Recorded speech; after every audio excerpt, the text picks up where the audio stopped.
As she walked on, questions filled her mind. The angry sound of the gulls overhead made her look up. The cold blue sky of spring had turned to a menacing, dark, churning mass, reminiscent of a boiling cauldron. She felt a sense of foreboding wash over her. In the distance, she could hear, but what was it? She delved into the recesses of her mind, but no, she had no name for it. She tried to hurry on, but the darkness enfolded her, tugged at her like bony fingers. It stifled her, choked her. Her feet felt as though they were caught in sticky, treacly glue. Her mouth was dry. Her pulse started racing. She wanted to run for her life. But great as were her efforts, she could not propel her body forward. Abby had known fear before, but not like this. She tried to cry out, but her cries died in her throat. What was this darkness? What did it mean? Where had it come from?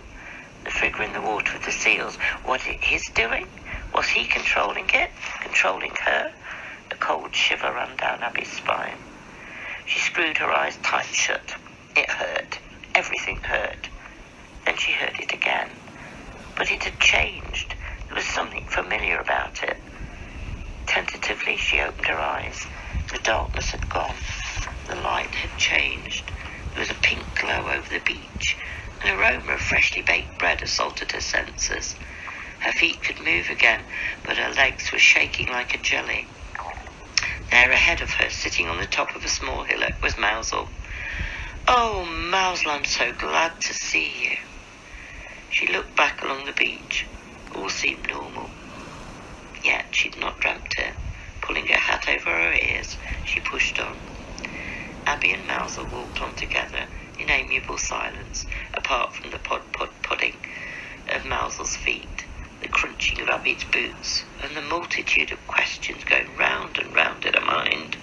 What had she just experienced? Was it real? What was the sound? She searched and searched, but couldn't put a name to it. It seemed like something from a distant past. Abby was a well-grounded teenager, happy with her life, in love with nature, friendly, but happy with her own company, valuing the chance to escape from the hustle and bustle of a busy home. She wasn't prey to fanciful ideas, but now her head was full to bursting with unanswered questions. The wind started to blow harder. Not far to home now. The smell of freshly baked bread grew stronger. Although Abby had walked this path many times before, she'd not noticed this old rusty caravan just off the road. Maybe it had just arrived, though it looked as though it had been there for years. "Let's have a look, Mousel." Mousel shied away, but Abby moved closer. A beautiful figure appeared in the doorway, quite incongruent with the tatty surroundings. She seemed somehow familiar.